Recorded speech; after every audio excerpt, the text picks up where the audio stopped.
శ్రీగురుభ్యో నమ. హరి ఓం. శ్రీమహాగణాధిపతయే నమ. శ్రీమహాసరస్వత్యై నమ. హరి ఓం. యఃకర్తా జగతాం భర్తా సంహర్తా మహసాం నిధి ప్రణమామి తమాదిత్యం బహిరంతస్తమోపహం. ఇప్పుడు మనం ప్రత్యేకించి చెప్పుకోవాల్సింది ఒకటి ఉన్నది. ఎందుకంటే సంవత్సరాది అంటే ఉగాది తెలుగు సంవత్సరాది. ఎందుకంటే హిందువులందరికీ కూడా సంవత్సరాది తెలుగు సంవత్సరాది. అయితే మనకు బాగా అలవాటు ఇప్పుడు పడ్డది ఏంటంటే ఇంగ్లీషు జనవరి నుంచి డిసెంబర్ వరకు సంవత్సరం లెక్క జనం చూసుకుంటున్నారు. పంచాంగంలో తిథుల ప్రకారం సంవత్సరం వస్తుంది, అది ఎవరికీ తెలియదు.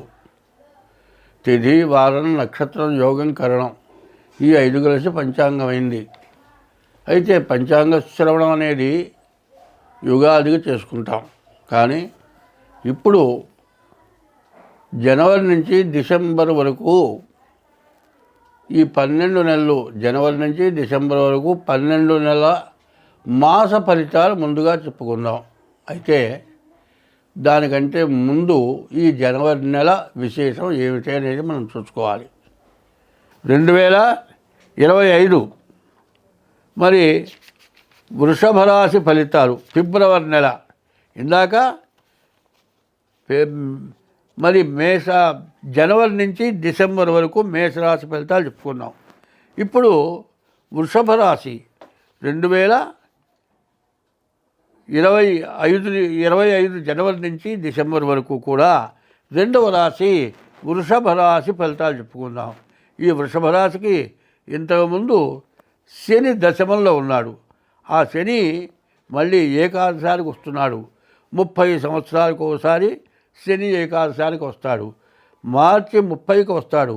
అక్కడి నుంచి 2 సంవత్సరాల 6 మాసాలు వృషభ రాశి వాళ్ళకి శని ఎంతో మేలు చేస్తాడు. అదే రాశిలోకి మరి రాహు కూడా వస్తున్నాడు. కాబట్టి ఈ రాశి వాళ్ళకి రాహు కేతువుల వల్ల కానీ శని వల్ల కానీ ఎంతో మంచి, ఎంతో మేలు జరుగుతుంది. కాబట్టి ఈ రాశి వాళ్ళు మరి ఈ సమయాన్ని సద్వినియోగం చేసుకోవాలి. ఎందుకంటే మంచి అన్నంలోకి మంచి కూర కావాలట. మరి మామిడికాయలతో దొరికే రోజుల్లో మామిడి పండ్లే తింటాం. మరి మామిడి పండ్లు దొరకని రోజుల్లో మామిడి పండ్లు తినాలంటే ఎట్లా దొరుకుతాయి? అట్లాగే ఈ రాశి వాళ్ళకి చాలా మంచి సమయం. మరి ఈ వృషభ రాశి వాళ్ళు మేషం నుంచి మీనం వరకు శని మరి రాహు కేతువుల వల్ల బాగుంది. అయితే ఈ వృషభ రాశిలో లగ్నంలో గురువు ఉన్నాడు. ఈ గురువు మాత్రం ఈ సంవత్సరంలో ఇట్లా ఉంటాడు. కాబట్టి ఈ గురువు వల్ల చాలా ఇబ్బందులు, కష్టాలు, అధికమైన ఖర్చులు, విద్యార్థులకు విద్యకు కానీ చదువుకు కానీ విదేశాలకు వెళ్ళటం కానీ ఉన్న ఉద్యోగంలో నుంచి వెనక్కి రావాల్సిన పరిస్థితులు కూడా రావడానికి అవకాశం ఉంటుంది. గురువు వల్లనేమో అష్ట కష్టాలు, నష్ట కష్టాలు ఉన్నాయి. మరి శని రాహుల వల్ల మంచి బలమైనటువంటి రోజులు ఉన్నాయి. కాబట్టి ఈ రాశి వాళ్ళకి దాదాపు గోచార రీత్యా కొంతవరకు బాగుంది. జన్మలగ్న రీత్యా ఎట్లా ఉందో అది చూపించుకుంటే ఎంతైనా మంచిది. మీ జాతక రీత్యా ముందుగా మీ జాతకం చూపించుకోండి, మీకు అన్ని విధాలా బాగుంటుంది. స్వస్తి.